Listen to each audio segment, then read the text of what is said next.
Friends, હવે આપણે active voice પ્રમાણે સિમ્પલ ફ્યુચર ટેન્સના ગુજરાતી વાક્યનું અંગ્રેજી વાક્ય બનાવતા શીખીશું.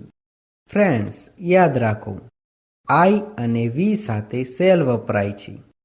હી, સી, ઈટ, યુ, ધે અને એની નેમ સાથે વિલ વપરાય છે.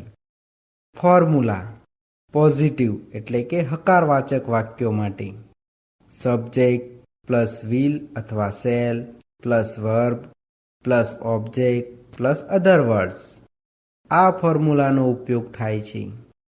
નેગેટિવ એટલે કે નકારવાચક વાક્યો માટે સબ્જેક્ટ પ્લસ વિલ અથવા shall plus not plus verb plus object plus other words. આ ફોર્મ્યુલાનો ઉપયોગ થાય છે. ઇન્ટ્રોગેટિવ એટલે કે પ્રશ્નાર્થક વાક્યો માટે વિલ અથવા shall plus subject plus verb plus object plus other words plus question mark. આ ફોર્મ્યુલાનો ઉપયોગ થાય છે.